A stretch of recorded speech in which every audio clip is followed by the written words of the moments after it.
നമസ്കാരം, PSC today YouTube ചാനലിലേക്ക് ഏവർക്കും സ്വാഗതം. സുഹൃത്തുക്കളെ, നമ്മൾ നോക്കാൻ പോകുന്നത് 2021 മുതൽ 2024 വരെയുള്ള കാലഘട്ടങ്ങളിൽ നടന്ന LGS ലെവൽ പരീക്ഷകളും അതിന്റെ ഉത്തരങ്ങളുമാണ്. ചോദ്യങ്ങളും ഉത്തരങ്ങളും മാത്രമേ നമ്മൾ പറയുന്നുള്ളൂ സുഹൃത്തുക്കളെ. എക്സ്പ്ലനേഷൻ ക്ലാസ്സുകൾ മറ്റൊരു രീതിയിൽ നമ്മൾ അപ്ലോഡ് ചെയ്യുന്നതാണ്.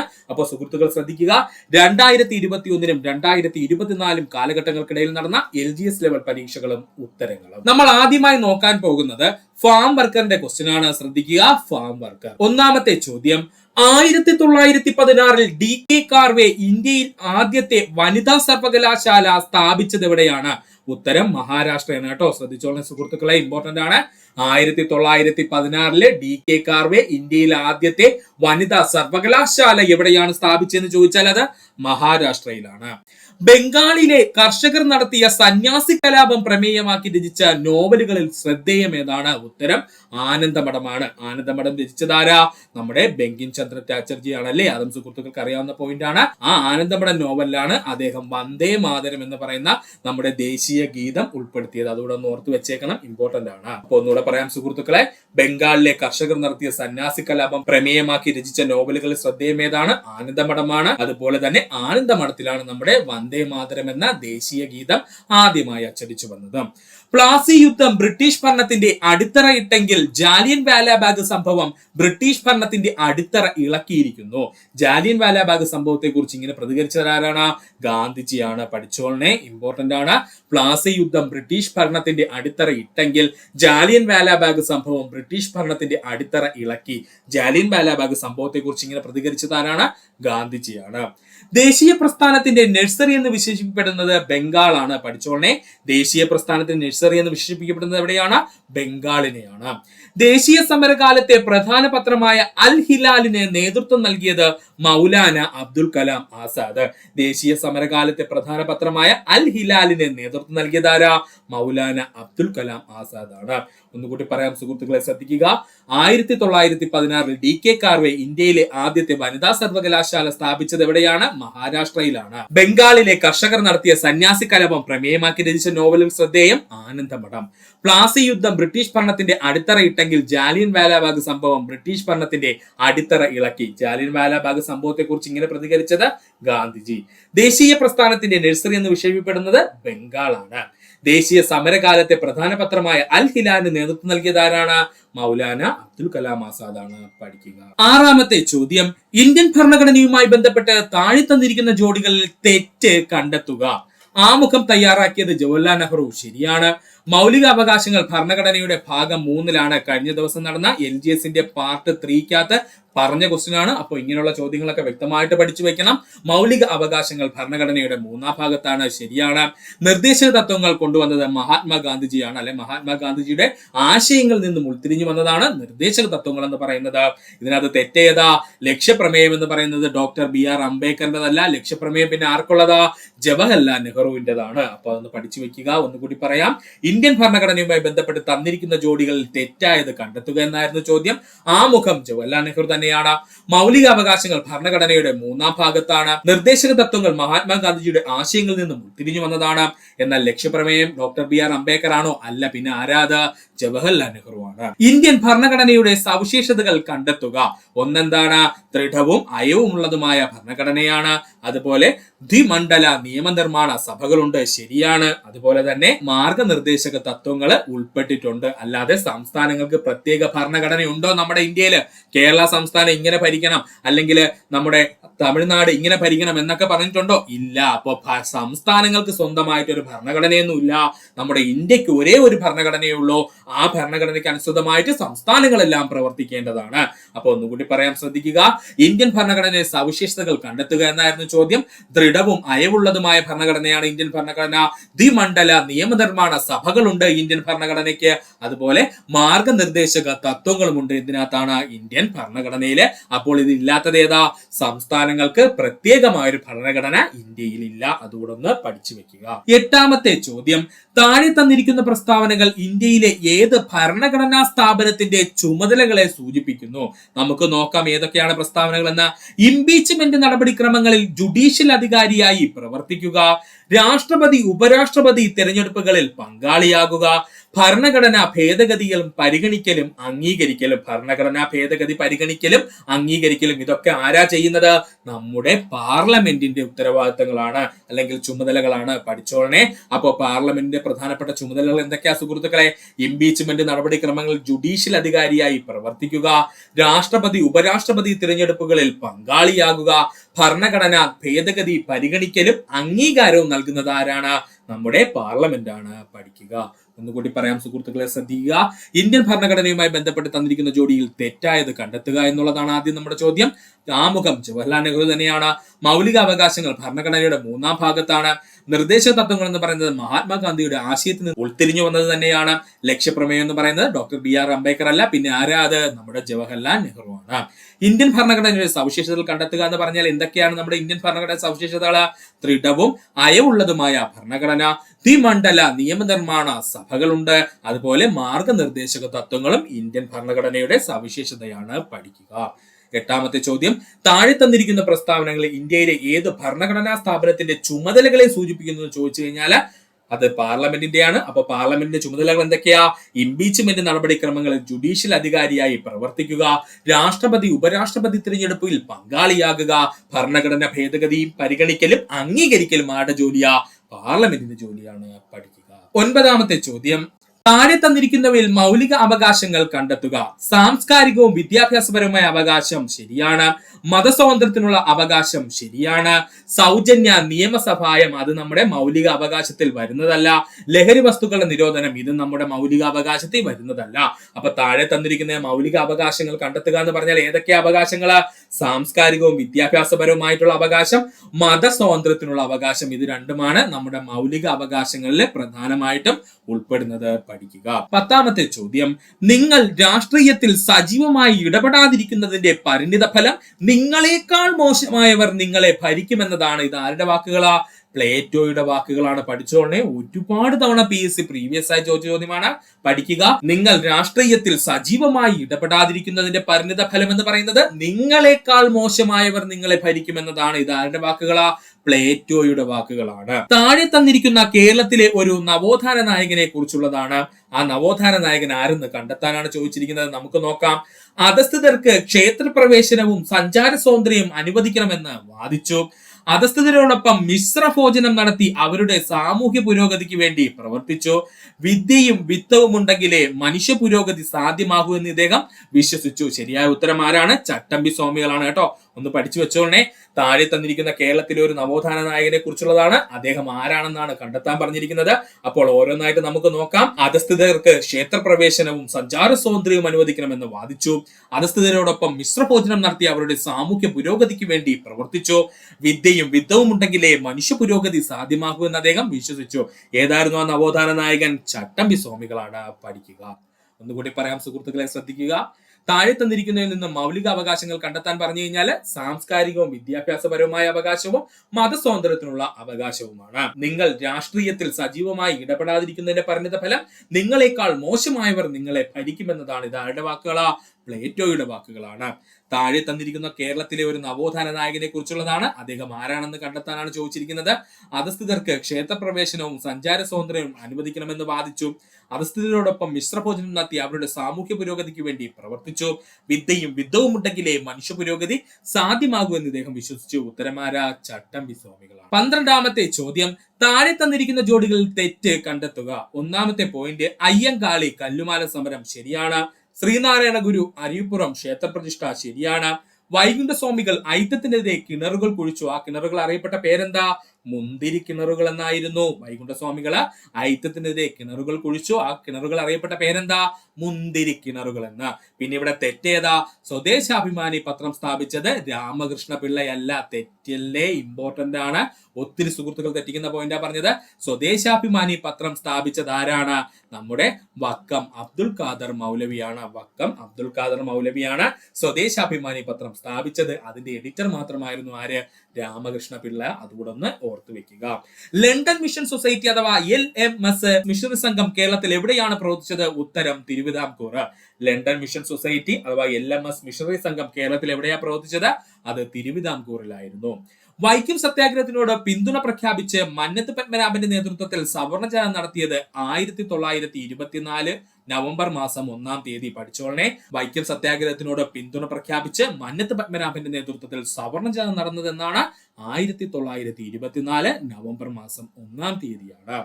ഒന്നുകൂടി പറയാം സുഹൃത്തുക്കളെ, ശ്രദ്ധിക്കുക. തന്നിരിക്കുന്ന ജോഡിയിൽ തെറ്റ് കണ്ടെത്തുക. അയ്യങ്കാളി കല്ലുമാല സമരം ശരിയാണ്. ശ്രീനാരായണ ഗുരു അരിപ്പുറം ക്ഷേത്രപ്രതിഷ്ഠ ശരിയാണ്. വൈകുണ്ഠ സ്വാമികൾ ഐത്തത്തിനെതിരെ കിണറുകൾ കുഴിച്ചു. ഇനിയിപ്പോ ചോദിക്കാൻ പോകുന്നത് ആ കിണറുകളുടെ പേരായിരിക്കും. എന്താ അതിന്റെ പേര്? മുന്തിരി കിണറുകൾ എന്നാണ്. സ്വദേശാഭിമാനി പത്രം സ്ഥാപിച്ചത് രാമകൃഷ്ണപിള്ളയല്ല. രാമകൃഷ്ണപിള്ള എന്ന് പറയുന്ന സ്വദേശാഭിമാനി പത്രത്തിന്റെ എഡിറ്റർ മാത്രമാണ്. അപ്പൊ സ്വദേശാഭിമാനി പത്രം സ്ഥാപിച്ചതാരാ? അത് വക്കം അബ്ദുൽ ഖാദർ മൗലവിയാണ്. ഓർക്കുക. ലണ്ടൻ മിഷൻ സൊസൈറ്റി അഥവാ LMS മിഷണറി സംഘം കേരളത്തിൽ എവിടെയാ പ്രവർത്തിച്ചത്? തിരുവിതാംകൂറിലാണ്. വൈക്കം സത്യാഗ്രഹത്തിനോട് പിന്തുണ പ്രഖ്യാപിച്ചുകൊണ്ട് മന്നത്ത് പത്മനാഭന്റെ നേതൃത്വത്തിൽ സവർണ ജാഥ നടത്തിയത് എന്നു ചോദിച്ചാൽ 1924 നവംബർ മാസം 1-ാം തീയതി. 1.25 കോടി മലയാളികൾ എന്ന ഗ്രന്ഥത്തിന്റെ രചയിതാവാരാണ്? EMS നമ്പൂതിരിപ്പാടാണ്. 1.25 കോടി മലയാളികൾ എന്ന ഗ്രന്ഥത്തിന്റെ രചയിതാവാര? EMS നമ്പൂതിരിപ്പാടാണ്. ഈ 1.25 കോടി മലയാളികൾ എന്ന് പറയുന്ന ഗ്രന്ഥത്തിലാണ് ആദ്യമായിട്ട് മലയാളം സംസാരിക്കുന്നവർക്ക് എന്ത് വേണം? സ്വന്തമായിട്ടൊരു സംസ്ഥാനം വേണമെന്ന് പറഞ്ഞത് ഏതിലെന്ന് ചോദിച്ചു കഴിഞ്ഞാൽ, അല്ലെങ്കിൽ ഒരു സ്റ്റേറ്റ് വേണമെന്ന് പറഞ്ഞത് ഏതിലാണ്? ഈ 1.25 കോടി മലയാളികൾ എന്നുള്ള ഗ്രന്ഥത്തിലാണ് കേട്ടോ. അതുകൊണ്ടൊന്ന് ഓർത്തു വെച്ചിരിക്കുക. 16ാമത്തെ ചോദ്യം, 2024 നിലവിൽ വന്ന ലോകസഭ എത്രാമത്തെ ലോകസഭ എന്ന് ചോദിച്ചാൽ 18ാമത് ലോകസഭ. 2024 നിലവിൽ വന്ന ലോകസഭ എത്രാമത്തെ ലോകസഭയാ? 18ാമത്തെ ലോകസഭയാണ്. അതിൽ എത്ര വനിതാ മന്ത്രിമാരുണ്ടായിരുന്നു? 2 വനിതാ മന്ത്രിമാരുണ്ടായിരുന്നു. ആരൊക്കെയായിരുന്നു അത്? ഒന്ന് നമ്മുടെ അന്നപൂർണ ദേവിയും മറ്റൊരാൾ ആരാണ്? നിർമ്മല സീതാരാമനും. അതുകൊണ്ടൊന്ന് ഓർത്തു വെക്കണം. ഇനിയുള്ള ഒരു എക്സാമിന് ഉറപ്പായിട്ടും ആ ഒരു ചോദ്യം നിങ്ങൾക്ക് പ്രതീക്ഷിക്കാം. ഇപ്പോഴത്തെ കേന്ദ്ര വിദ്യാഭ്യാസ മന്ത്രി ആരാണ്? ഉത്തരം ധർമ്മേന്ദ്ര പ്രധാനാണ്. നമ്മൾ കോഡ് വെച്ചൊക്കെ പഠിച്ചതാണ്. ഇപ്പോഴത്തെ കേന്ദ്ര വിദ്യാഭ്യാസ മന്ത്രി ആരാണ്? ധർമ്മേന്ദ്ര പ്രധാനാണ്. അതായത് ധർമ്മമുള്ള ഒരു വ്യക്തി എപ്പോഴും എന്ത് ചെയ്യും? വിദ്യാഭ്യാസം പ്രധാനം ചെയ്യും എന്നൊക്കെ പറഞ്ഞ് നമ്മൾ കോഡ് വെച്ച് പഠിച്ചിരുന്നു. കോഡിന്റെ ക്ലാസ് ഓൾറെഡി നമ്മുടെ ചാനലുണ്ട്. കാണാത്ത സുഹൃത്തുക്കൾ കാണാൻ ശ്രമിക്കുക. ലിങ്ക് ഡിസ്ക്രിപ്ഷനിൽ കൊടുത്തിരിക്കാം. താഴെ കൊടുത്തിരിക്കുന്നവയിൽ പഞ്ചശീല തത്വങ്ങളുമായി ബന്ധമില്ലാത്ത പ്രസ്താവന ഏതാണ്? 1954 ചൈനയുമായി അതിർത്തി തർക്കമുണ്ടായപ്പോൾ ഇന്ത്യയും ചൈനയുമായി ഒപ്പുവെച്ച കരാറാണ് പഞ്ചശീല തത്വങ്ങൾ എന്നറിയപ്പെടുന്നത്. ശരിയാണ്. ഇരു രാജ്യങ്ങളുടെയും അതിർത്തിയും പരമാധികാരവും പരസ്പരം അംഗീകരിക്കുക എന്നതാണ് ഇതിന്റെ പ്രധാന തത്വം. അതും ശരി തന്നെയാണ്. ലാൽ ബഹദൂർ ശാസ്ത്രിയും മുഹമ്മദ് അയ്യൂബ് ഖാനുമാണ് ഈ കരാർ ഒപ്പുവെച്ചത്. അത് തെറ്റാണ്. പിന്നെ ആരൊക്കെയാ സുഹൃത്തുക്കളെ നമ്മുടെ പഞ്ചശീല തത്വങ്ങളിൽ ഒപ്പുവെച്ചത്?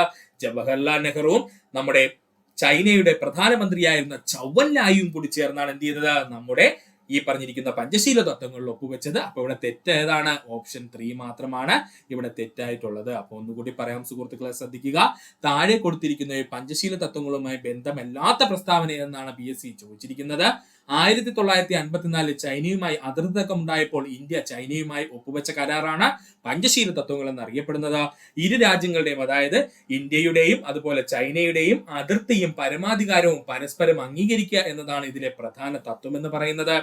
ഇനി ജവഹർലാൽ നെഹ്റുവും ചൗവൻലായുമാണ് നമ്മുടെ പഞ്ചശീല തത്വങ്ങളിൽ ഒപ്പുവെച്ചത്. അതിൽ ഇന്ത്യൻ പ്രധാനമന്ത്രിയായിട്ട് ജവഹർലാൽ നെഹ്റുവും അതുപോലെ തന്നെ നമ്മുടെ ചൈനയുടെ പ്രധാനമന്ത്രിയായിട്ടുള്ള ചൗവൻലായും ഒന്നിച്ച് എന്ത് ചെയ്തു? ഈ കരാറ് ഒപ്പുവെച്ചതെന്ന് ഓർത്തു വെക്കുക. 19ാമത്തെ ചോദ്യം, താഴെ കൊടുത്തിരിക്കുന്നവയിൽ കാലഗണന അനുസരിച്ച് ക്രമീകരിക്കുക.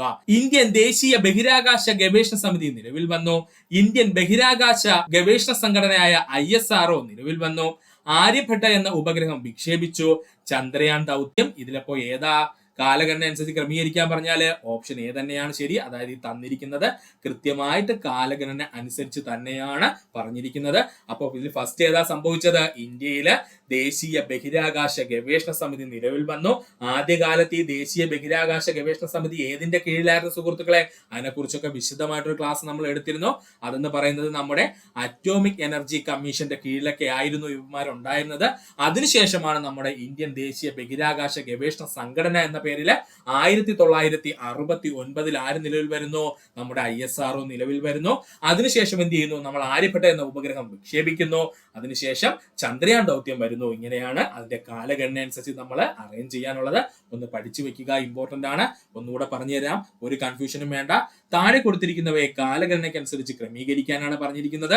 ആദ്യമായിട്ട് ഇന്ത്യയിലെ ദേശീയ ബഹിരാകാശ ഗവേഷണ സമിതി നിലവിൽ വന്നു. രണ്ടാമത്തെ പോയിന്റ് എന്താ? ഇന്ത്യയിൽ ദേശീയ ബഹിരാകാശ ഗവേഷണ സംഘടന അഥവാ ISRO 1969 നിലവിൽ വന്നു. അതിനുശേഷം ആര്യഭട്ട എന്ന ഉപഗ്രഹം വിക്ഷേപിക്കപ്പെട്ടു. പിന്നെന്താ വന്നത്? ചന്ദ്രയാൻ ദൗത്യം നടക്കുകയും ചെയ്തു. അപ്പൊ ഇങ്ങനെ ഒന്ന് പഠിച്ചു വെക്കുക. 20ാമത്തെ ചോദ്യം, സ്വാതന്ത്ര്യാനന്തര ഇന്ത്യയിലെ പ്രധാന ഇരുമ്പുരുക്ക് ശാലകളും അവ രൂപീകരിക്കാൻ സഹായിച്ച രാജ്യങ്ങളുമാണ് താഴെ കൊടുത്തിരിക്കുന്നത്. ഇതിൽ തെറ്റായ ജോഡി ഏതെന്നാണ് ചോദിച്ചിരിക്കുന്നത്. ഭിലായ് എന്ന് പറയുന്നത് സോവിയറ്റ് യൂണിയൻ, ശരിയാണ്. റൂക്കേല എന്ന് പറയുന്നത് ജർമ്മനി, ശരിയാണ്. ദുർഗാപൂർ എന്ന് പറയുന്നത് ബ്രിട്ടൻ ആണ്, അതും ശരിയാണ്. ബൊക്കാറോ എന്ന് പറയുന്നത് ഫ്രാൻസ് അല്ല, അത് തെറ്റാണ്. ബൊക്കാറോയെ സഹായിച്ച രാജ്യം ഏതാ സുഹൃത്തുക്കളെ? അത് റഷ്യയാണ്. അത് ഓർത്ത് വെച്ചിരിക്കുക, ഇമ്പോർട്ടന്റ് ആണ്. സ്ഥിരം PSCയുടെ ചോദ്യമാണ് ഈ പറഞ്ഞത്. ഒന്നുകൂടെ പറയാം, സ്വാതന്ത്ര്യാനന്തര ഇന്ത്യയിലെ പ്രധാന ഇരുമ്പുരുക്ക് ശാലകളും അവയുടെ രൂപീകരിക്കാൻ സഹായിച്ച രാജ്യങ്ങളുമാണ് താഴെ കൊടുത്തിരിക്കുന്നത്. ഇതിൽ തെറ്റായ ജോഡി കണ്ടെത്താനാണ് പറഞ്ഞിരിക്കുന്നത്.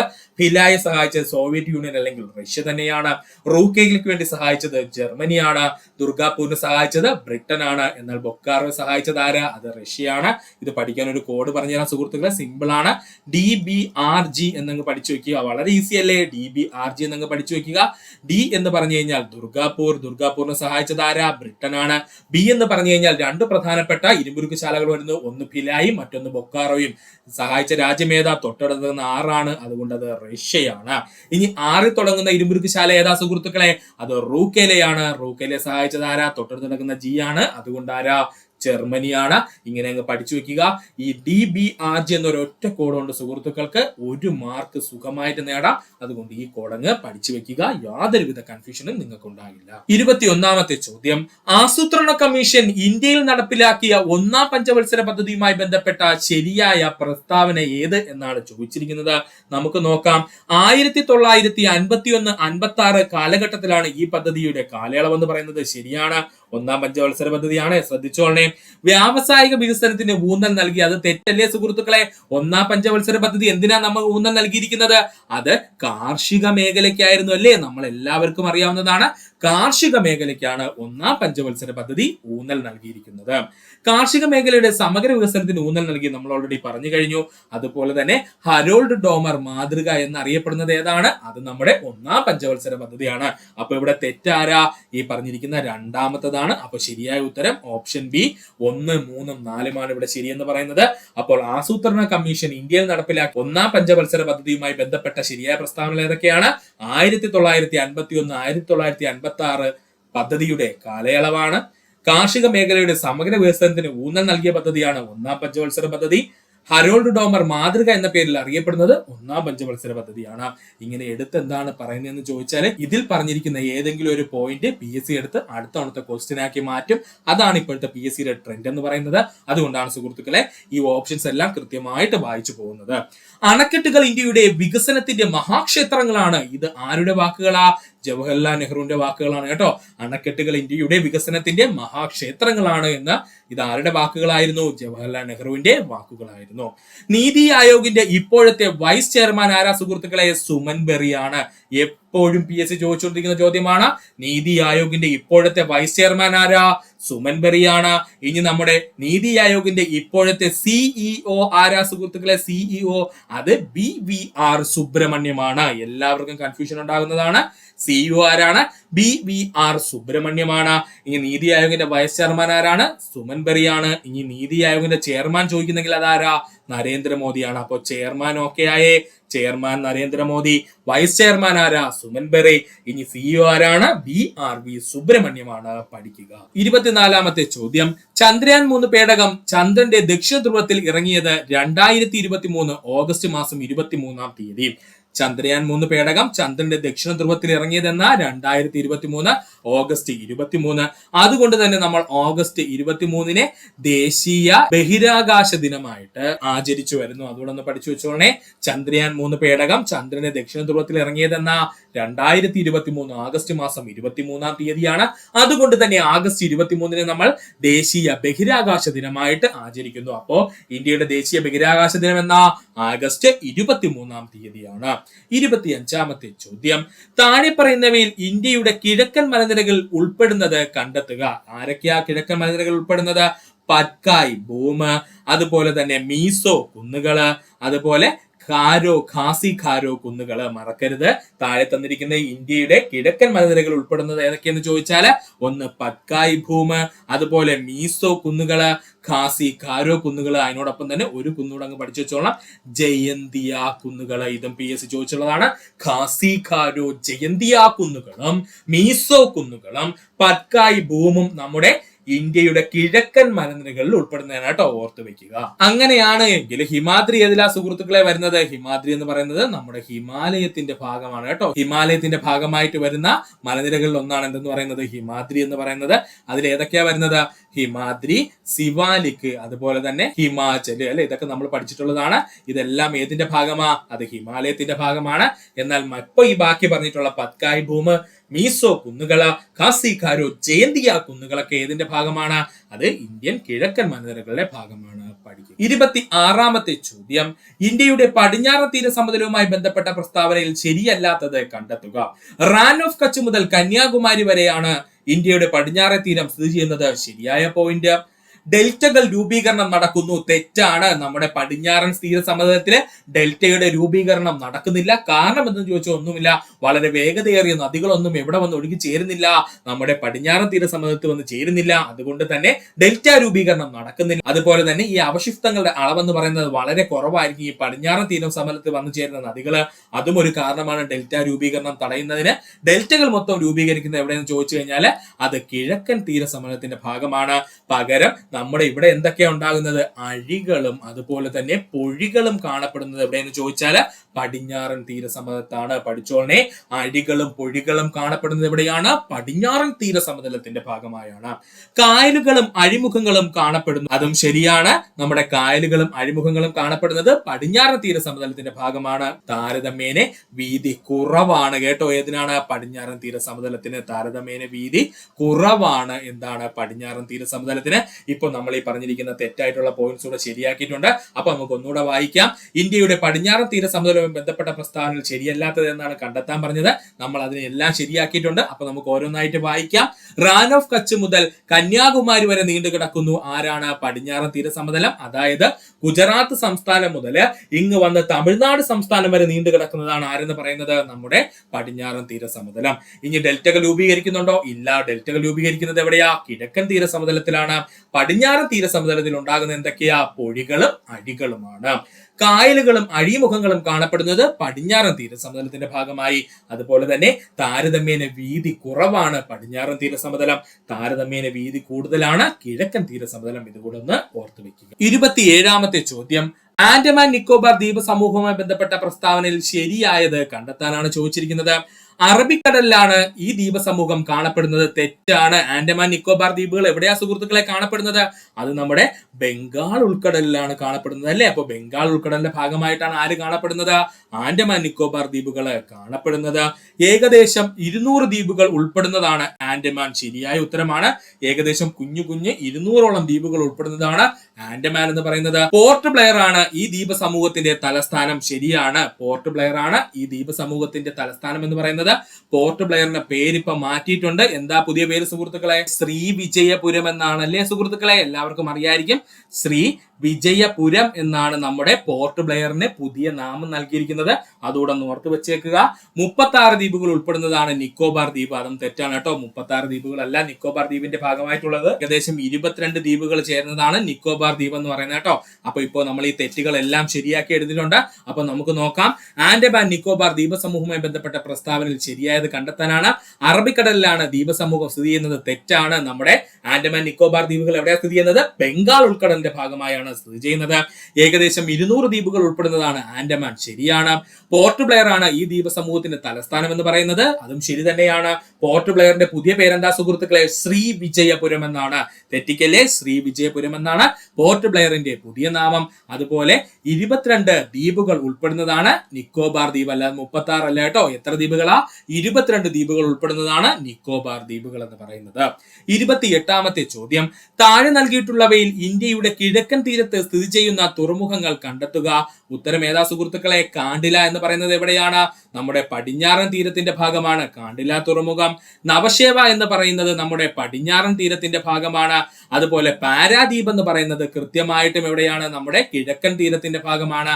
ഹാൽഡിയ എന്ന് പറയുന്നത് നമ്മുടെ കിഴക്കൻ തീരത്തിന്റെ ഭാഗമാണ്. ഓക്കെ അല്ലെ സുഹൃത്തുക്കളെ?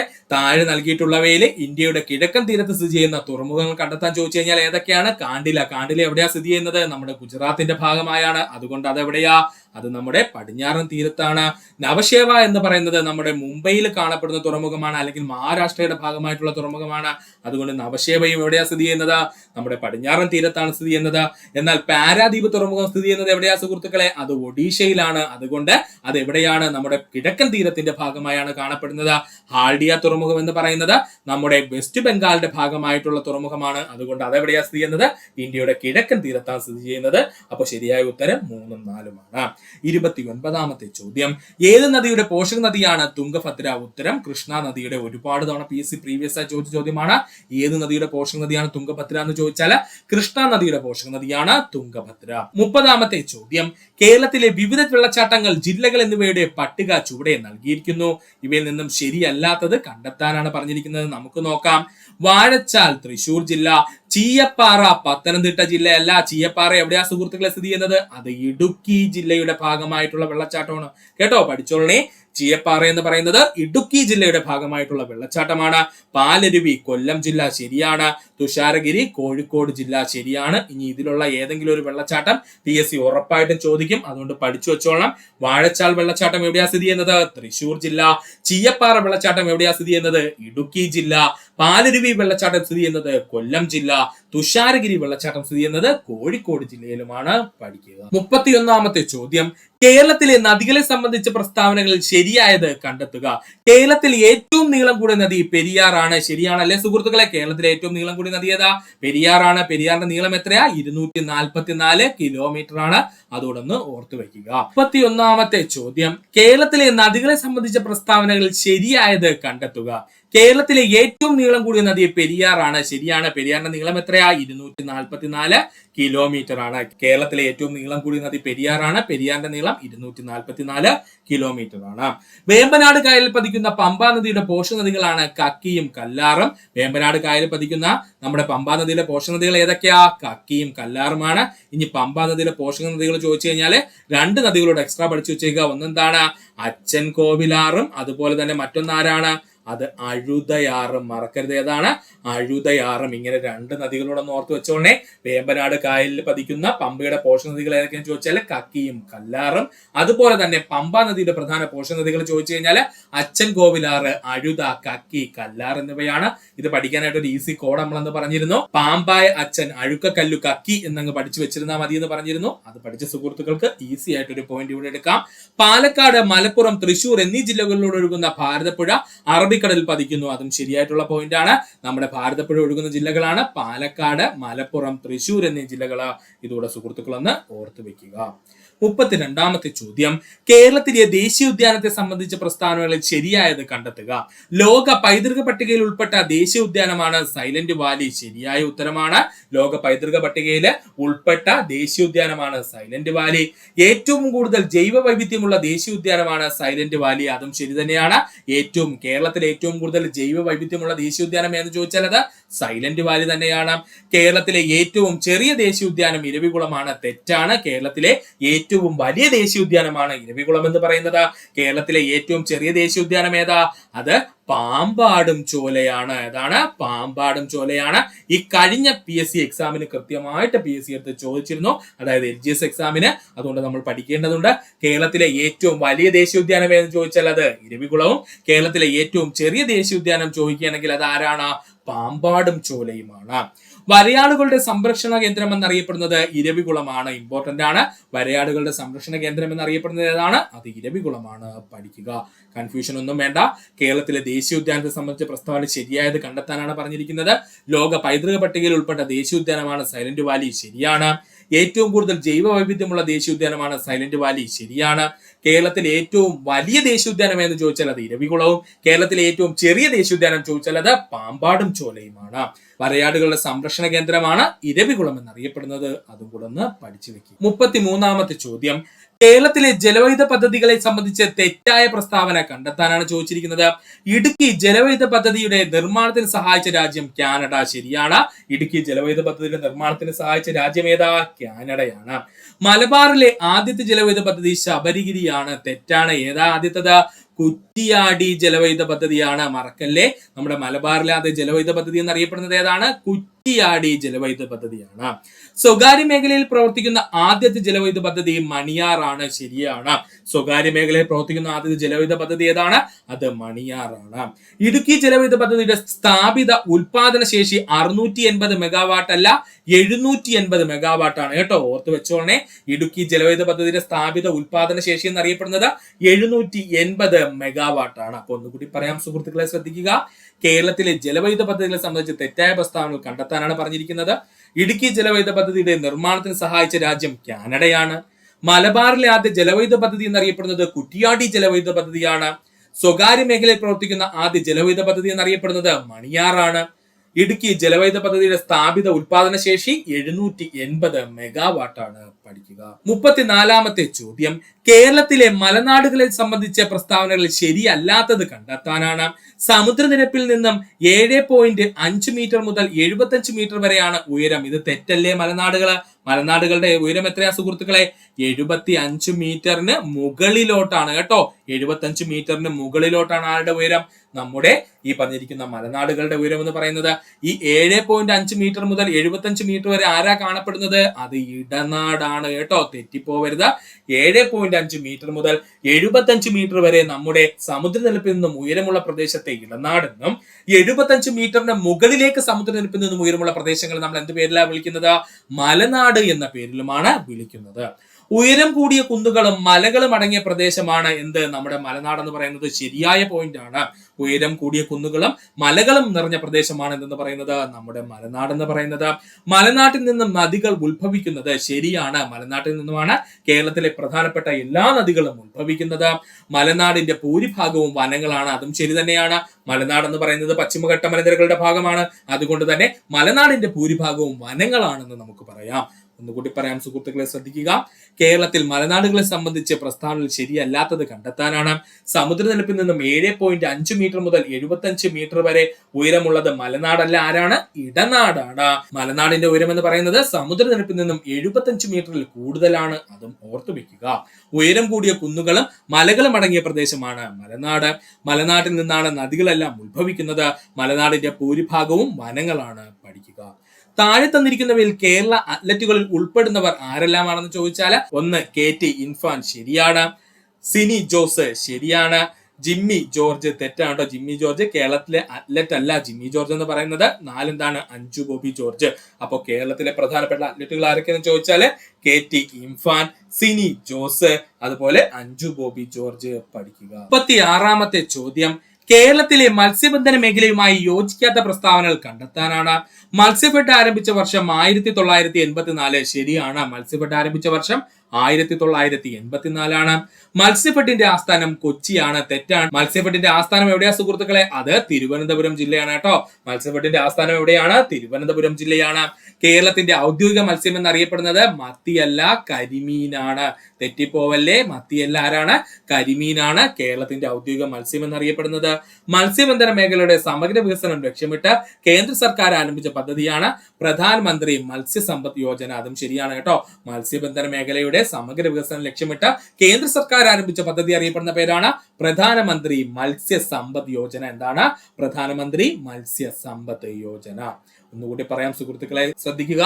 കേരളത്തിലെ മത്സ്യബന്ധന മേഖലയുമായി യോജിക്കാത്ത പ്രസ്താവനകൾ കണ്ടെത്താനാണ് പറഞ്ഞിരിക്കുന്നത്. നമ്മൾ ആ തെറ്റുകളെല്ലാം തിരുത്തിയിട്ടുണ്ട്. മത്സ്യഫെഡ് ആരംഭിച്ച വർഷം 1984. മത്സ്യഫെഡിന്റെ ആസ്ഥാനം തിരുവനന്തപുരം ജില്ല. കേരളത്തിന്റെ ഔദ്യോഗിക മത്സ്യം കരിമീനാണ്. മത്സ്യബന്ധന മേഖലയുടെ സമഗ്ര വികസനം ലക്ഷ്യമിട്ട് കേന്ദ്ര സർക്കാർ ആരംഭിച്ച പദ്ധതിയാണ് പ്രധാനമന്ത്രി മത്സ്യസമ്പദ് യോജന. പഠിക്കുക. 37ാമത്തെ ചോദ്യം, കേരളത്തിലെ ആദ്യത്തെ വന്യജീവി സങ്കേതം പെരിയാർ. കേരളത്തിലെ ആദ്യത്തെ വന്യജീവി സങ്കേതം ഏതാണ്? പെരിയാറാണ്. താഴെ പറയുന്നവയിൽ കടൽത്തീരമില്ലാത്ത ജില്ല പത്തനംതിട്ട ജില്ല. താഴെ പറയുന്നവയിൽ കടൽത്തീരമില്ലാത്ത ജില്ല ഏതാണ്? പത്തനംതിട്ട ജില്ല. കേരളത്തിലെ കടൽത്തീരമില്ലാത്ത ജില്ലകൾ ഏതൊക്കെയാ സുഹൃത്തുക്കളെ? ഒന്ന് നമ്മുടെ പത്തനംതിട്ട ജില്ല, അത് കഴിഞ്ഞാൽ പിന്നെ കോട്ടയം ജില്ല, കോട്ടയം ജില്ല കഴിഞ്ഞു കഴിഞ്ഞാൽ പിന്നെ ഇടുക്കി ജില്ല, ഇടുക്കി ജില്ല കഴിഞ്ഞു കഴിഞ്ഞാൽ പാലക്കാട് ജില്ല, പാലക്കാട് ജില്ല കഴിഞ്ഞു കഴിഞ്ഞാൽ പിന്നെ ആരാ ഉള്ളത്? നമ്മുടെ വയനാട് ജില്ല. ഇങ്ങനെ 5 പ്രധാനപ്പെട്ട ജില്ലകൾക്കാണ് കേരളത്തിൽ കടൽ തീരമില്ലാത്തത്. പഠിച്ചു വെച്ചോളണേ. കേരളത്തിൽ കടൽ തീരമില്ലാത്ത ജില്ലകൾ ചോദിച്ചു കഴിഞ്ഞാൽ 1 പത്തനംതിട്ട, 2 ആരാണ്? കോട്ടയം ജില്ല, 3 ഇടുക്കി ജില്ല, 4 പാലക്കാട് ജില്ല, 5 ഏതാണ്? വയനാട് ജില്ല. പഠിച്ചു വെക്കുക. 39ാമത്തെ ചോദ്യം, താഴെ പറയുന്നവയിൽ കേരളത്തിലൂടെ കടന്നു പോകുന്ന ദേശീയ ജലപാത ഏതാണ്? നമുക്ക് എല്ലാവർക്കും അറിയാം, NW3 എന്നറിയപ്പെടുന്ന നാഷണൽ വാട്ടർവേ 3 അല്ലെങ്കിൽ ദേശീയ ജലപാത 3 ആണ്. ഇത് ഏത് മുതൽ ഏത് വരെയാ? നമ്മുടെ കൊല്ലം മുതൽ കോട്ടപ്പുറം വരെയാണ് കേട്ടോ. കൊല്ലം മുതൽ കോട്ടപ്പുറം വരെയാണ് ഫസ്റ്റ് ഫേസ്. ഇപ്പൊ സെക്കൻഡ് ഫേസ് എന്നുള്ള രീതിയിൽ എങ്ങോട്ട് വരെ ആക്കിയിട്ടുണ്ട്? നമ്മുടെ കോഴിക്കോട് ജില്ല വരെ ആക്കിയിട്ടുണ്ട് കേട്ടോ. കോഴിക്കോട് വരെ എന്ത് ചെയ്തിട്ടുണ്ട്? എക്സ്റ്റെൻഡ് ചെയ്തിട്ടുണ്ട്. അതുകൂടെ സുഹൃത്തുക്കളൊന്ന് ഓർത്ത് വെക്കുക. അപ്പൊ താഴെ പറയുന്നവയിൽ കേരളത്തിലൂടെ കടന്നു പോകുന്ന ദേശീയ ജലപാത ഏതാണ്? അത് NW3 അല്ലെങ്കിൽ ദേശീയ ജലപാത 3 ആണ്. ഇത് ആദ്യത്തെ ഫേസ് എന്ന് പറയുന്നത് കൊല്ലം മുതൽ കോട്ടപ്പുറം വരെയായിരുന്നു. ഇപ്പോൾ ഏതുവരെ എക്സ്റ്റെൻഡ് ചെയ്തിരിക്കുന്നു? കോഴിക്കോട് വരെ എക്സ്റ്റെൻഡ് ചെയ്തിരിക്കുന്നു. അതുകൂടെ ഒന്ന് പഠിക്കുക. ചന്ദ്രയാൻ 3 ചന്ദ്രന്റെ ദക്ഷിണ ധ്രുവത്തിൽ സോഫ്റ്റ് ലാൻഡ് നടന്ന തീയതി 2023 ഓഗസ്റ്റ് 23. സെയിം ക്വസ്റ്റ്യൻ റിപ്പീറ്റ് ചെയ്ത് വന്നതാണ്, വേറൊന്നുമില്ല. ചന്ദ്രയാൻ 3 ചന്ദ്രന്റെ ദക്ഷിണ ധ്രുവത്തിൽ സോഫ്റ്റ് ലാൻഡ് നടന്നത് എന്നാണ്? 2023 ഓഗസ്റ്റ് മാസം 23 ആണ്. അതുകൊണ്ട് തന്നെ ആഗസ്റ്റ് 23 നമ്മൾ എന്തെന്ന് പറയുന്നു? ദേശീയ ബഹിരാകാശ ദിനം എന്ന് പറയുന്നു. ഓക്കെ ആണേ, അതും അങ്ങ് പഠിച്ചു വെക്കുക. 2023 എഴുത്തച്ഛൻ പുരസ്കാരം നേടിയത് SK വസന്തനാണ്. 2023 എഴുത്തച്ഛൻ പുരസ്കാരം നേടിയത് ആരാണ്? SK വസന്തനാണ്. സംസ്ഥാനത്തെ സർക്കാർ എയ്ഡഡ് സ്കൂളുകളിൽ പഠിക്കുന്ന 1 മുതൽ 8 വരെയുള്ള മറ്റു പിന്നോക്ക വിഭാഗങ്ങളിൽപ്പെട്ട വിദ്യാർത്ഥികൾക്ക് സ്കോളർഷിപ്പ് നൽകുന്ന പദ്ധതിയാണ് കെടാവിളക്ക്. സംസ്ഥാനത്തെ സർക്കാർ എയ്ഡഡ് സ്കൂളുകളിൽ പഠിക്കുന്ന 1 മുതൽ 8 വരെ മറ്റു പിന്നോക്ക വിഭാഗങ്ങളിൽപ്പെട്ട വിദ്യാർത്ഥികൾക്ക് സ്കോളർഷിപ്പ് നൽകുന്ന പദ്ധതി അറിയപ്പെടുന്ന പേരാണ് കെടാവിളക്ക് പദ്ധതി. എന്താണ്? കെടാവിളക്ക് പദ്ധതി. 43ാമത്തെ ചോദ്യം, അന്താരാഷ്ട്ര ഏകദിന ക്രിക്കറ്റിൽ 50 സെഞ്ചുറികൾ നേടിയ ആദ്യ താരം വിരാട് കോഹ്ലിയാണ്. അന്താരാഷ്ട്ര ഏകദിന ക്രിക്കറ്റിൽ 50 സെഞ്ചുറികൾ നേടിയ ആദ്യ താരം ആരാണ്? വിരാട് കോഹ്ലിയാണ്. അന്നത്തെ നമ്മുടെ കറണ്ട് അഫേഴ്സ് ആയിട്ട് അതിനകത്ത് വ്യക്തമായിട്ട് പറഞ്ഞിരുന്നു, അന്താരാഷ്ട്ര ഏകദിന ക്രിക്കറ്റിൽ 50 സെഞ്ചുറികൾ നേടിയ ആദ്യ താരം വിരാട് കോഹ്ലിയാണ്. താഴെ തന്നിരിക്കുന്നവയിൽ തിരഞ്ഞെടുപ്പ് കമ്മീഷന്റെ ചുമതലകൾ എന്തൊക്കെയാണ്? വോട്ടർ പട്ടിക തയ്യാറാക്കുക, തിരഞ്ഞെടുപ്പ് ചിഹ്നങ്ങൾ അനുവദിക്കൽ, വോട്ടിംഗ്, വോട്ടെണ്ണൽ, ഫലപ്രഖ്യാപനം, പെരുമാറ്റച്ചട്ടങ്ങൾ രൂപീകരിക്കൽ. പെരുമാറ്റച്ചട്ടങ്ങൾ രൂപീകരിക്കൽ. ഈ പറഞ്ഞിരിക്കുന്ന എല്ലാ പോയിന്റും ശരി തന്നെയാണ്. അപ്പോൾ താഴെ തന്നിരിക്കുന്ന തിരഞ്ഞെടുപ്പ് കമ്മീഷന്റെ ചുമതലകൾ ഏതൊക്കെയാ സുഹൃത്തുക്കളെ? ശ്രദ്ധിച്ചു കേൾക്കുക. വോട്ടർ പട്ടിക തയ്യാറാക്കുക, തിരഞ്ഞെടുപ്പ് ചിഹ്നങ്ങൾ അനുവദിക്കുക, വോട്ടിംഗ്, വോട്ടെണ്ണൽ, ഫലപ്രഖ്യാപനം എന്നിവയുള്ള പൂർണ്ണ ഉത്തരവാദിത്തമാർക്കാ? അത് നമ്മുടെ കേന്ദ്ര അല്ലെങ്കിൽ കേരള തിരഞ്ഞെടുപ്പ് കമ്മീഷനാണ്. അതുപോലെ തന്നെ പെരുമാറ്റച്ചട്ടം രൂപീകരിക്കലും ആരാണ്? തിരഞ്ഞെടുപ്പ് കമ്മീഷന്റെ ചുമതലകളിൽ പെടുന്നതാണ്. നാട്ടുരാജ്യങ്ങളുടെ സംയോജനവുമായി ബന്ധപ്പെട്ട ലയന കരാർ തയ്യാറാക്കിയത് ആരെല്ലാമാണ്? ഉത്തരം സർദാർ വല്ലഭായ് പട്ടേലും BP മേനോനും ചേർന്നായിരുന്നു കേട്ടോ. നാട്ടുരാജ്യങ്ങളുടെ സംയോജനവുമായി ബന്ധപ്പെട്ട് ലയന കരാർ തയ്യാറാക്കിയത് ആരെല്ലാമാണെന്ന് ചോദിച്ചാൽ സർദാർ വല്ലഭായ് പട്ടേലും BP മേനോനും ചേർന്നായിരുന്നു. പഠിക്കുക. 46ാമത്തെ ചോദ്യം, താഴെ തന്നിരിക്കുന്നവയിൽ ഖാരിഫ്വിള ഏതാണ്? ഇതിൽ ഉത്തരം ഏതാ? ഖാരിഫ്വിള സുഹൃത്തുക്കളെ നെല്ലാണ്. മറ്റ് ഖാരിഫ്വിളകൾ ഏതൊക്കെയാണ്? ഓരോന്നായിട്ട് നമുക്ക് നോക്കാം. എള്ള്, നെല്ല്, കരിമ്പ്, പരുത്തി, നിലക്കടല, ചണം, ചോളം, റാഗി, ബജ്റ, ജോവർ, സോയാബീൻ, അതുപോലെ സൂര്യകാന്തി എന്നിവ എന്താണ്? ഖാരിഫ്വിളകളാണ്. ഒന്നുകൂടെ പറയാം സുഹൃത്തുക്കളെ, ശ്രദ്ധിച്ചിരിക്കുക. പ്രധാനപ്പെട്ട ഖാരിഫ്വിളകൾ ഏതൊക്കെയാണ്? എള്ള്, നെല്ല്, കരിമ്പ്, പരുത്തി, നിലക്കടല, ചണം, ചോളം, റാഗി, ബജ്റ, ജോവർ, സോയാബീന്, അതുപോലെ സൂര്യകാന്തി എന്നിവ ഖാരിഫ് വിളകൾക്ക് ഉദാഹരണമാണ്. എന്നാൽ ഗോതമ്പ് എന്ന് പറയുന്നത് എന്താണ്? അത് റാബി വിളയാണ്.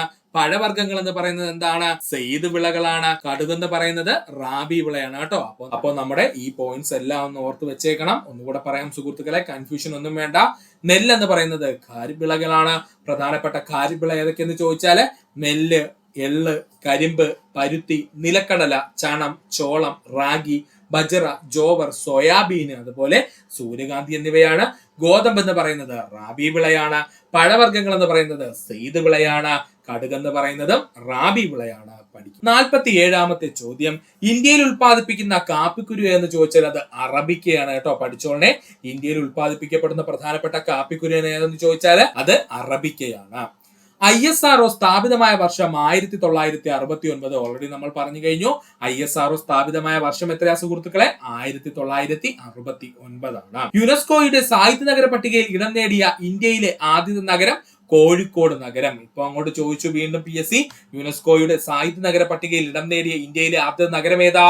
കോഴിക്കോട് നഗരമാണ്. 2023 ഒക്ടോബറിൽ ജാതി സെൻസസ് പ്രസിദ്ധീകരിച്ച ഇന്ത്യൻ സംസ്ഥാനം ബീഹാർ ആണ്. പഠിച്ചോളനെ, ഇമ്പോർട്ടന്റ് ആണ്. 2023 ജാതി സെൻസസ് പ്രസിദ്ധീകരിച്ച ഇന്ത്യൻ സംസ്ഥാനം ബീഹാർ ആണ്. 51ാമത്തെ ചോദ്യം, ഇന്ത്യ 2023 ഏഷ്യൻ ഗെയിംസിൽ നേടിയ ആകെ മെഡലുകളുടെ എണ്ണം എത്രയാണ്? ഉത്തരം 107 മെഡലുകളാണ്. പഠിച്ചോളനെ, ഇന്ത്യ 2023 ഏഷ്യൻ ഗെയിംസിൽ നേടിയ ആകെ മെഡലുകളുടെ എണ്ണം എത്രയാ? 107 ആണ്. സൂര്യനെ കുറിച്ച് പഠിക്കുവാനായി ഇന്ത്യയുടെ ആദ്യത്തെ ദൗത്യം എന്നറിയപ്പെടുന്നത് ആദിത്യ L1 ആണ്. അല്ലെങ്കിൽ ഇന്ത്യയുടെ ദൗത്യം എന്ന് പറഞ്ഞാലും ശരി തന്നെയാണ്, ആദിത്യ L1 ആണ് കേട്ടോ. സൂര്യനെ കുറിച്ച് പഠിക്കാനായിട്ടുള്ള ഇന്ത്യയുടെ ആദ്യത്തെ ദൗത്യം എന്നറിയപ്പെടുന്നത് ഏതാണ്? ആദിത്യ L1 ആണ്. ഏതാ സുഹൃത്തുക്കളെ? ആദിത്യ L1 ആണ്. ആദിത്യ 1ന്റെ വിക്ഷേപണത്തിന് വേണ്ടി നമ്മൾ ഉപയോഗിച്ചിരുന്ന വിക്ഷേപണ വാഹനം അല്ലെങ്കിൽ റോക്കറ്റ് ഏതാ സുഹൃത്തുക്കളെ? അത് മറക്കരുത്, PSLV എത്രയാണ്? C-57 ആണ് കേട്ടോ. ഇതിപ്പോ അങ്ങോട്ട് ചോദിച്ചതേ ഉള്ളൂ. ആദിത്യ L1ന്റെ വിക്ഷേപണത്തിന് വേണ്ടി നമ്മൾ ഉപയോഗിച്ച റോക്കറ്റ് ഏതാണ്? PSLV അഥവാ polar satellite launching vehicle C-57 ആണ് നമ്മൾ വിക്ഷേപിച്ചത്. ഇത് ഏത് വർഷമായിരുന്നു ഇത് വിക്ഷേപിച്ചത്? 2023 സെപ്റ്റംബർ മാസം 2-ാം തീയതി ആയിരുന്നു കേട്ടോ. അതുകൂടെ ഒന്ന് ഓർത്ത് വെച്ചേക്കണേ. എന്നായിരുന്നു നമ്മൾ ലോഞ്ച് ചെയ്തത്? 2023 സെപ്റ്റംബർ മാസം 2-ാം തീയതി ആയിരുന്നു ആദിത്യ L1 നമ്മൾ വിക്ഷേപിച്ചത്. ഇതിനു വേണ്ടി സഹായിച്ച അല്ലെങ്കിൽ ഈ വിക്ഷേപണത്തിന് വേണ്ടി നമ്മൾ ഉപയോഗിച്ചിരുന്ന റോക്കറ്റ് ഏതായിരുന്നു? PSLV C-57 ആയിരുന്നു. മനുഷ്യ ശരീരത്തിലെ ഏറ്റവും ചെറിയ അസ്ഥി എവിടെയാണ് കാണപ്പെടുന്നത്? ചെവിയിലാണ്. മനുഷ്യ ശരീരത്തിലെ ഏറ്റവും ചെറിയ അസ്ഥിയുടെ പേരെന്താ? സ്റ്റേപ്പിസ് എന്നാണ്. മറക്കരുത്. മനുഷ്യ ശരീരത്തിലെ ഏറ്റവും ചെറിയ അസ്ഥിയുടെ പേരെന്താണ്? സ്റ്റേപ്പിസ് എന്നാണ്. ഇനി മനുഷ്യ ശരീരത്തിലെ ഏറ്റവും ചെറിയ പേശി ഏതെന്നാണ് ചോദിക്കുന്നതെങ്കിലോ അത് ഈ സ്റ്റേപ്പിസിനെ കണക്ട് ചെയ്ത് വെച്ചിരിക്കുന്ന സ്റ്റേപ്പിഡസ് ആണ് കേട്ടോ. അതുകൂടെ ഒന്ന് പഠിച്ചു വെച്ചോളനെ. PSC ചോദിച്ചിട്ടുണ്ട്. ഇത് 2 PSC ചോദിച്ചിട്ടുണ്ട്. അപ്പോൾ മനുഷ്യരീരത്തിലെ ഏറ്റവും ചെറിയ അസ്ഥി എന്ന് ചോദിച്ചു കഴിഞ്ഞാൽ അത് ചെവിയിൽ കാണപ്പെടുന്ന സ്റ്റേപ്പിസ് ആണ്. ഇനി മനുഷ്യരീരത്തിലെ ഏറ്റവും ചെറിയ പേശി ഏതെന്നാണ് ചോദിക്കുന്നതെങ്കിൽ അത് നമ്മുടെ ചെവിക്കുള്ളിലെ സ്റ്റേപ്പിസിനെ ചെവിക്കുള്ളിൽ ഉറപ്പിച്ചു വെക്കുന്ന സ്റ്റേപ്പിഡസ് എന്ന് പറയുന്ന പേശിയാണ്. പഠിക്കുക. 54ാമത്തെ ചോദ്യം, താഴെ നൽകിയിരിക്കുന്നവയിൽ ശരിയായ പ്രസ്താവനകൾ ഏതെല്ലാമാണ്? വൈറ്റമിൻ എയുടെ കുറവ് മൂലം ഉണ്ടാകുന്ന രോഗാവസ്ഥയാണ് നിശാന്തത, അല്ലെങ്കിൽ അവൻ അറിയപ്പെടുന്ന മറ്റൊരു പേരെന്താണ്? മാലക്കണ്ണ്. മറക്കരുത്. വൈറ്റമിൻ എയുടെ കുറവ് മൂലം ഉണ്ടാകുന്ന രോഗാവസ്ഥയാണ് നിശാന്തത അഥവാ മാലക്കണ്ണ്. ഇംഗ്ലീഷിൽ നമ്മൾ നൈറ്റ് ബ്ലൈൻഡ്നെസ് എന്ന് പറയും കേട്ടോ. എന്താണ്? നൈറ്റ് ബ്ലൈൻഡ്നെസ് എന്ന പേരിൽ അറിയപ്പെടുന്നു. ഇത് 3ഉം PSC ഉത്തര സൂചികയിൽ കൊടുക്കുന്ന പോയിന്റ്സ് ആണ്. അതുകൊണ്ട് ഒന്നുകൂടെ പറയാം. വൈറ്റമിൻ എയുടെ കുറവ് മൂലം ഉണ്ടാകുന്ന രോഗാവസ്ഥയാണ് നിശാന്തത, അല്ലെങ്കിൽ ക്വസ്റ്റ്യനിൽ കാണും മാലക്കണ്ണെന്ന്, അല്ലെങ്കിൽ കാണും നൈറ്റ് ബ്ലൈൻഡ്നെസ് എന്ന്. ബെർബറി എന്ന രോഗം വൈറ്റമിൻ സിയുടെ അല്ല, വൈറ്റമിൻ ബിയുടെ കുറവ് മൂലം ഉണ്ടാകുന്ന രോഗമാണ്. ബെർബറി എന്ന് പറയുന്ന രോഗം വൈറ്റമിൻ ബിയുടെ കുറവ് മൂലം ഉണ്ടാകുന്ന രോഗമാണ്. വൈറ്റമിൻ എയുടെ കുറവ് മൂലം ഉണ്ടാകുന്ന രോഗാവസ്ഥയാണ് വർണ്ണാന്ധത. തെറ്റാണ്. ഡാൾട്ടനിസത്തിന് കാരണം വൈറ്റമിൻ എയുടെ കുറവ് മൂലം ഉണ്ടാകുന്ന രോഗമല്ല. ഇതെന്ന് പറയുന്നത് ഒരു ഹെറിറ്ററി ഡിസീസ് ആണ് കേട്ടോ. അപ്പോൾ വൈറ്റമിൻ എയുടെ കുറവ് മൂലം ഉണ്ടാകുന്ന രോഗമാണോ വർണ്ണാന്ധത? അല്ല. വർണ്ണാന്ധത അല്ലെങ്കിൽ നമ്മൾ വേറൊരു പേരിൽ അറിയപ്പെടുന്നുണ്ട് അവന്, അതാണ് ഡാൾട്ടനിസം. എന്ത് പേരിൽ അറിയപ്പെടുന്നത്? ഡാൾട്ടനിസം എന്ന പേരിലും അറിയപ്പെടുന്നു. ബെർബറി എന്ന രോഗം വൈറ്റമിൻ ബിയുടെ കുറവ് മൂലം ഉണ്ടാകുന്ന രോഗമാണ്. ഓൾറെഡി നമ്മൾ പറഞ്ഞു കഴിഞ്ഞു. അപ്പൊ ഇവിടെ ശരിയായിട്ടുള്ള ഉത്തരം 1ഉം 4ഉമാണ്. അപ്പൊ ഈ പോയിന്റ്സ് എല്ലാം നമ്മളിപ്പോ ശരിയാക്കിയിട്ടുണ്ട്. നമുക്ക് ഒന്നുകൂടെ വായിക്കാം. വൈറ്റമിൻ എയുടെ കുറവ് മൂലം ഉണ്ടാകുന്ന രോഗാവസ്ഥയാണ് നിശാന്തത അഥവാ മാലക്കണ്ണ് അല്ലെങ്കിൽ നൈറ്റ് ബ്ലൈൻഡ്നെസ്. ബെർബറി എന്ന രോഗത്തിന് കാരണമാകുന്നത് വൈറ്റമിൻ ബി ആണ്. വൈറ്റമിൻ എയുടെ കുറവ് മൂലം ഉണ്ടാകുന്ന രോഗമല്ല വർണ്ണാന്ധത എന്ന് പറയുന്നത്. വർണ്ണാന്ധത അറിയപ്പെടുന്ന മറ്റൊരു പേരെന്താണ്?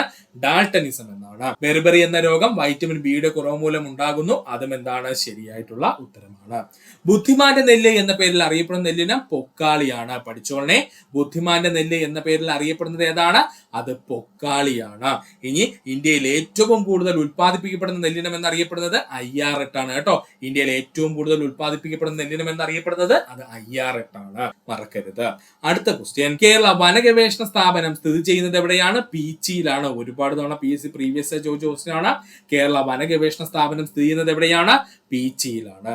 57ാമത്തെ ചോദ്യം, ഒരു ആഹാര ശൃംഖലയിലെ ഒന്നാമത്തെ ട്രോപ്പിക തലത്തിലുള്ള ജീവികൾ എപ്പോഴും ഇവർ ആയിരിക്കും. ഉത്തരം ഏതാണ്? അത് ഉത്പാദകർ അല്ലെങ്കിൽ ഹരിത സസ്യങ്ങൾ എന്ന ഓപ്ഷനിൽ കാണുക കേട്ടോ. ഒന്നുകിൽ ഹരിത സസ്യം എന്ന് കൊടുത്തിരിക്കും, അല്ലെങ്കിൽ ഉത്പാദകർ എന്ന് കൊടുത്തിരിക്കും. ഒരു ആഹാര ശൃംഖലയിലെ ഒന്നാമത്തെ ട്രോപ്പിക തലത്തിലെ ജീവികൾ എപ്പോഴും ഇവർ ആയിരിക്കും. ആരാത്? ഉത്പാദകരായിരിക്കും.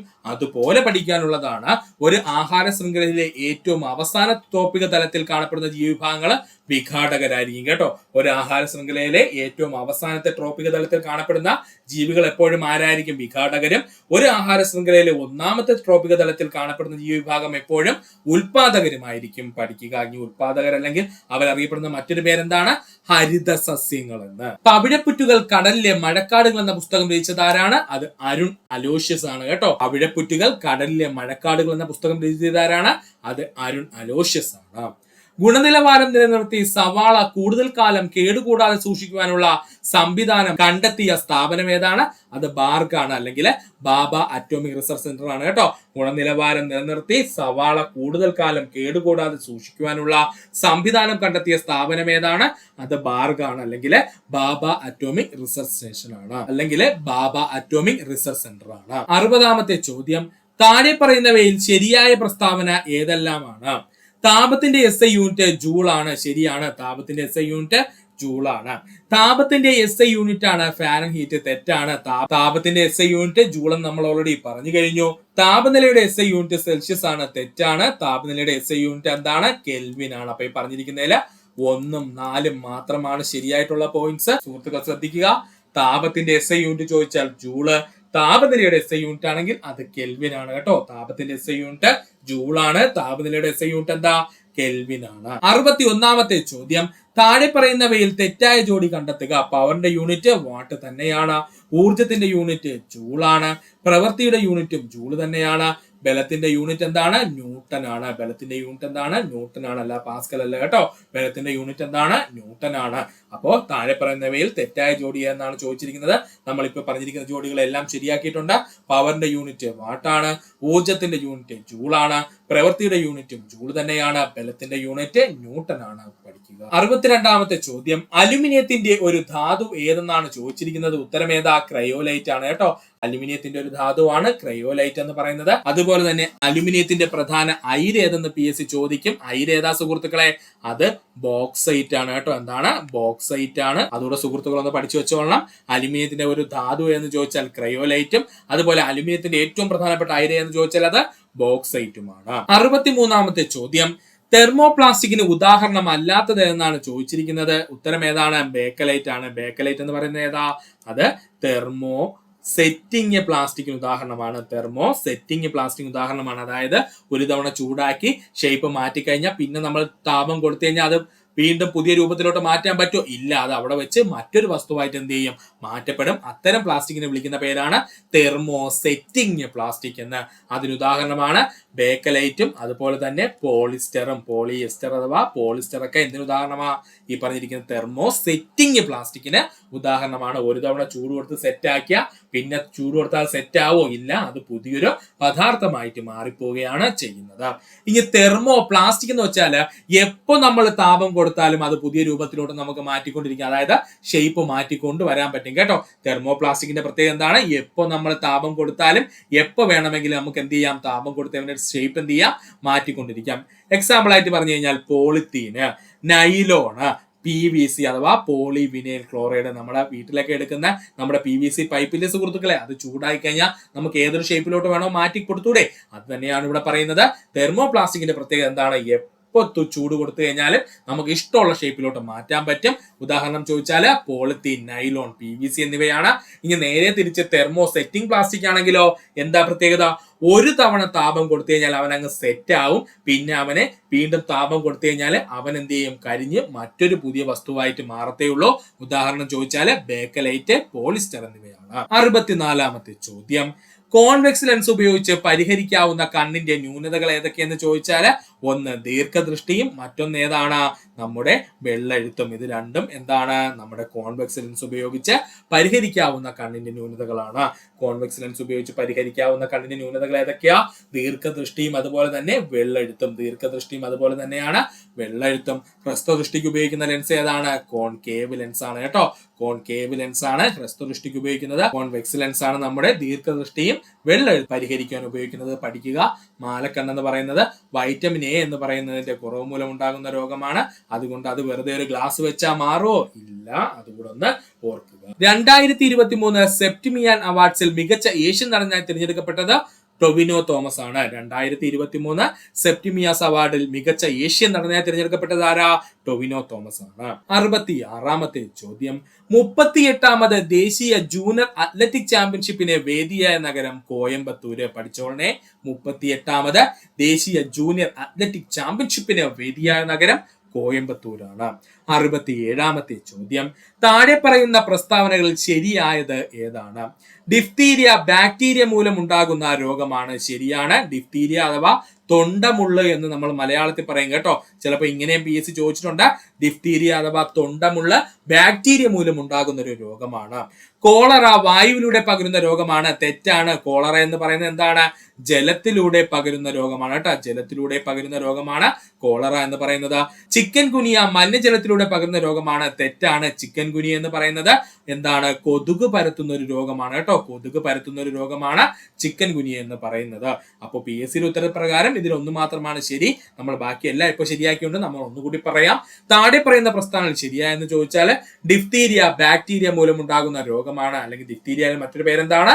തൊണ്ടമുള്ള് എന്നാണ്. കോളറ വായുവിലൂടെ പകരുന്ന രോഗമാണോ? അല്ല. കോളറ എന്ന് പറയുന്നത് ജലത്തിലൂടെ പകരുന്ന രോഗമാണ്. കോളറ എന്ന് പറയുന്നത്.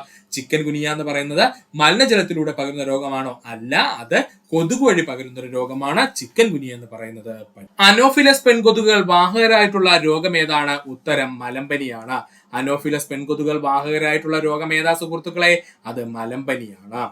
69ാമത്തെ ചോദ്യം. ശരിയായ ജോഡി ഏതാണെന്നാണ്. ശരിയായ ജോഡി ഏതെന്നാണ് PSC ഉത്തരപ്രകാരം ഒന്ന് മാത്രമാണ് ഇവിടെ ശരി. അതായത് ക്ഷയരോഗത്തിനാണ് BCG വാക്സിൻ ഉപയോഗിക്കുന്നത്. നമുക്ക് എല്ലാവർക്കും അറിയാം ബാസിലസ് കോൾമേറ്റ് ആൻഡ് ഗോറിൻ എന്ന് പറയുന്നവർ കണ്ടെത്തിയിട്ടുള്ള BCG വാക്സിൻ ആണ് ക്ഷയരോഗത്തിനെതിരായിട്ട് നമ്മൾ ഉപയോഗിക്കുന്നത്. എന്നാൽ നമുക്ക് ബാക്കിയുള്ള ഓപ്ഷനോട് ശരിയാക്കണ്ടേ? ടെറ്റനസിന് വേണ്ടി എന്താ ഉപയോഗിക്കുന്നത്? OPV വാക്സിൻ ആണോ? അല്ല. ഏതാണ്? DPT വാക്സിൻ ആണ്. DPT വാക്സിൻ ആണ്.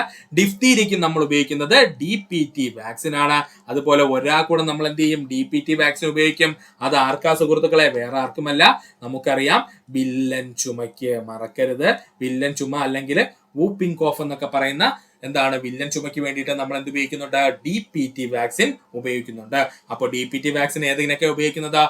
ടെറ്റനസ്, ഡിഫ്തീരിയ, വില്ലൻ ചുമ. ടെറ്റനസ്, ഡിഫ്തീരിയ, വില്ലൻ ചുമയ്ക്ക് നമ്മൾ ഉപയോഗിക്കുന്ന വാക്സിൻ ആണ് DPT വാക്സിൻ. ഇനി പോളിയോ എന്ന് പറയുന്നത് ഏതാണ്? അത് OPV വാക്സിൻ ആണ്. Oral polio vaccine. OPV vaccine ആണ് കേട്ടോ. പോളിയോക്ക് ഉപയോഗിക്കുന്നത് ഏതാണ്? OPV വാക്സിൻ അഥവാ ഓറൽ പോളിയോ വാക്സിൻ ആണ്. അപ്പോൾ നമ്മൾ ഈ പറഞ്ഞിരിക്കുന്ന ജോഡികളെല്ലാം ശരിയാക്കിയിട്ടുണ്ട്. നമുക്ക് ഒന്നുകൂടെ പഠിക്കാം. ക്ഷയരോഗത്തിന് ഉപയോഗിക്കുന്ന വാക്സിൻ ഏതാ? അത് BCG വാക്സിൻ ആണ്. BCG വാക്സിന്റെ ഫുൾ ഫോം എന്താ? ബാസിലസ് കോൾമെറ്റ് ആൻഡ് ഗോറിൻ എന്നാണ്. ടെറ്റനസിന് വേണ്ടിയിട്ട് ഉപയോഗിക്കുന്ന വാക്സിൻ ഏതാ? DPT വാക്സിൻ ആണ്. ഡിഫ്തീരിയക്ക് ഉപയോഗിക്കുന്ന വാക്സിൻ ഏതാ? DPT വാക്സിൻ ആണ്. അതിനോടൊപ്പം ഒരു രോഗത്തിനോട് DPT വാക്സിൻ ഉപയോഗിക്കുന്നുണ്ട്. അത് ഏതിനാണ്? വില്ലൻ ചുമയ്ക്കാണ്. അപ്പോൾ DPT വാക്സിൻ ഉപയോഗിക്കുന്ന ഏതൊക്കെ രോഗത്തിനെതിരെയാ? ടെറ്റനസ്, വില്ലൻ ചുമ, ഡിഫ്തീരിയ എന്നീ രോഗങ്ങൾക്കെതിരെയാണ്. ഇനി പോളിയോയ്ക്ക് ഉപയോഗിക്കുന്ന വാക്സിൻ ഏതാ? OPV വാക്സിൻ ആണ്. അഥവാ ഓറൽ പോളിയോ വാക്സിൻ ആണ്. ഇത് കണ്ടെത്തിയ ശാസ്ത്രജ്ഞൻ ആരാണ്? ആൽബർട്ട് സാബിൻ ആണ് കേട്ടോ. ആരാണ്?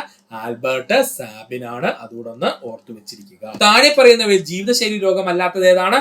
അത് ഹീമോഫീലിയ ആണ്. ഏതാണ്? ഹീമോഫീലിയ ആണ്. ഹീമോഫീലിയ എന്ന് പറയുന്നത് ഒരു പാരമ്പര്യ രോഗമാണ് കേട്ടോ. അതുകൂടെ ഒന്ന് ഓർത്തു വെച്ചോണേ. ഹീമോഫീലിയ എന്ന് പറയുന്നത് ഒരു പാരമ്പര്യ രോഗമാണ്. അതുകൂടെ സുഹൃത്തുക്കളൊന്ന് ഓർത്തു വെക്കുക. അപ്പോൾ ജീവിതശൈലി രോഗങ്ങൾ വരുന്നത് ഏതൊക്കെയാ? ഫാറ്റി ലിവർ, പക്ഷാഘാതം, പ്രമേഹം എന്നിവ. ഫാറ്റി ലിവർ, പക്ഷാഘാതം, പ്രമേഹം, പൊണ്ണത്തടി, അതുപോലെ തന്നെ എന്തും വരുന്നുണ്ട്? നമ്മുടെ പ്രധാനപ്പെട്ട പോയിന്റ് ആയിട്ടുള്ള രക്തസമ്മർദ്ദം. അതുകൂടെ ഒന്ന് പഠിച്ചു വെച്ചോളണേ. രക്തസമ്മർദ്ദവും എന്തിന് ഉദാഹരണമാ സുഹൃത്തുക്കളെ? നമ്മുടെ ജീവിതശൈലി രോഗത്തിന് ഉദാഹരണമാണ്. അപ്പോൾ ജീവിതശൈലി രോഗങ്ങൾ ഏതൊക്കെയാണെന്ന് ചോദിച്ചാൽ ഫാറ്റി ലിവർ, അമിത രക്തസമ്മർദ്ദം, പക്ഷാഘാതം, പ്രമേഹം എന്നിവയാണ്.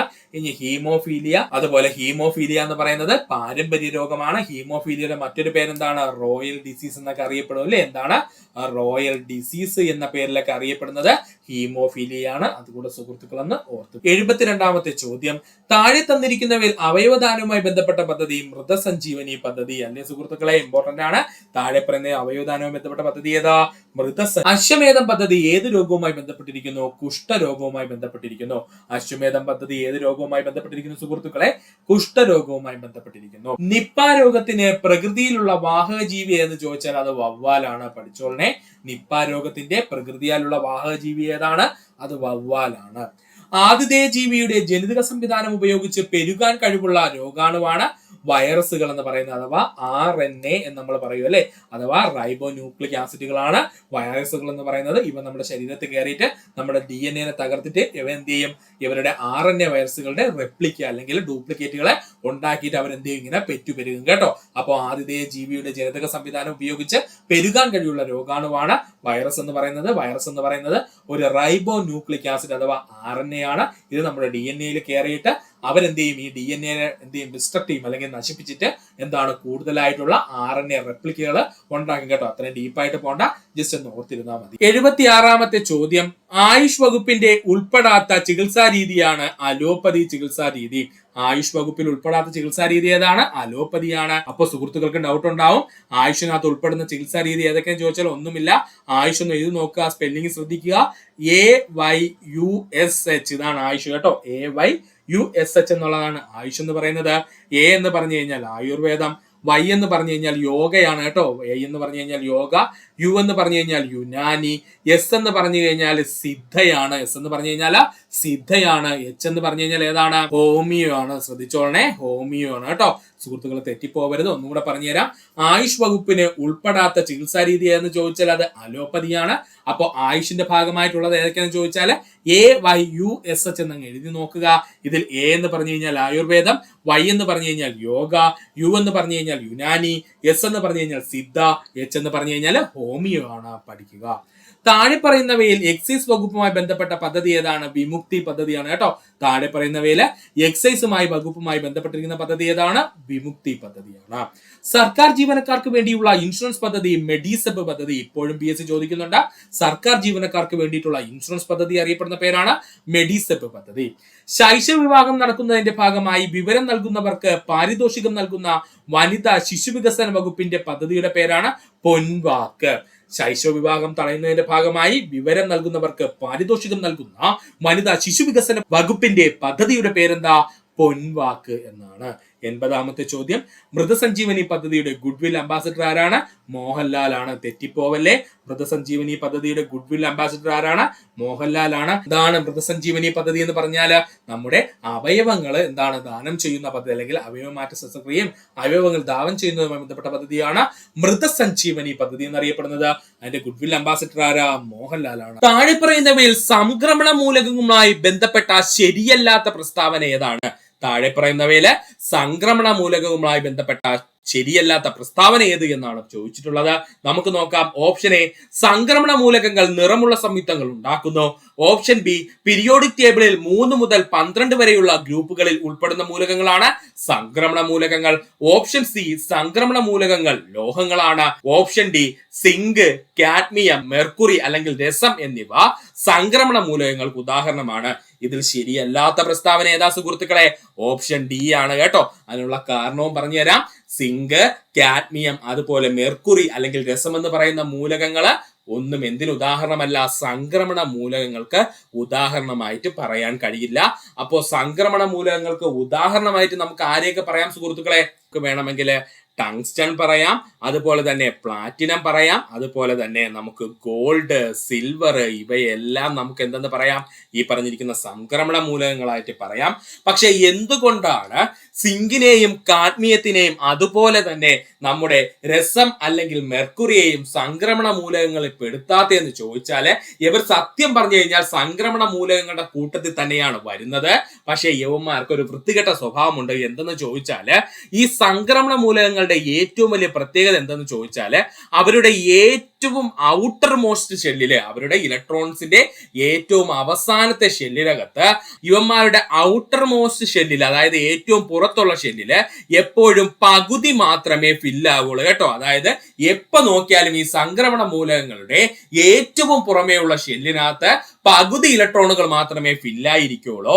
എന്നാൽ ഈ സിങ്കിന്റെയും അതുപോലെ കാഡ്മിയം അതുപോലെ തന്നെ മെർക്കുറി എന്നീ സംക്രമണ മൂലകങ്ങൾക്ക് ഇവന്മാരുടെ ഏറ്റവും അവസാനത്തുള്ള ഷെല്ലുണ്ടല്ലോ അവിടെ എപ്പോഴും എങ്ങനെയായിരിക്കും ഇലക്ട്രോൺസ് മുഴുവനായിട്ടും എന്തായിരിക്കും ഫില്ലായിരിക്കും. ഇതുകൊണ്ടാണ് നമ്മുടെ സിങ്കിനെയും കാഡ്മിയത്തിനെയും മെർക്കുറിനെയും ഒന്നും സംക്രമണ മൂലകങ്ങളുടെ ഗണത്തിൽ പെടാത്തത് കേട്ടോ. ഇവന്മാര് 3 സംക്രമണ മൂലകങ്ങളല്ല, പക്ഷെ അവര് കൂടെ അങ്ങ് നൈസിന് പറ്റിച്ചേർന്നങ്ങ് കിടക്കണമെന്നേ ഉള്ളൂ. എന്നാൽ സിങ്കും കാഡ്മിയവും മെർക്കുറിയും ഒരിക്കലും എന്തല്ല സംക്രമണ മൂലകങ്ങളുടെ പറയുമ്പോൾ അതിനകത്ത് ഉദാഹരണമായിട്ട് പറയാറില്ല. അതുകൊണ്ട് സുഹൃത്തുക്കൾ ഈ പോയിന്റ് വ്യക്തമായിട്ട് പഠിച്ചുകൊള്ളണം, ഇമ്പോർട്ടന്റ് ആണ്. ഒന്നുകൂടി പറയാം, കൺഫ്യൂഷൻ ഒന്നും വേണ്ട, സിമ്പിൾ ആണ്. താഴെ പറയുന്നവയിൽ സംക്രമണ മൂലകങ്ങളുമായി ബന്ധപ്പെട്ട ശരിയല്ലാത്ത പ്രസ്താവന ഏത് എന്നാണ് PSC ചോദിച്ചിരിക്കുന്നത്. ആ ശരിയല്ലാത്ത പ്രസ്താവന എന്താണെന്നുള്ളത് നമുക്ക് നോക്കാം. അപ്പോൾ ശരിയായ 3 പ്രസ്താവനകൾ ആദ്യം നമ്മൾ പഠിച്ചു തീർക്കാം. സംക്രമണ മൂലകങ്ങൾ നിറമുള്ള സംയുക്തങ്ങൾ ഉണ്ടാക്കുന്നു. സംക്രമണ മൂലകങ്ങൾ നിറമുള്ള സംയുക്തങ്ങൾ ഉണ്ടാക്കുന്നു.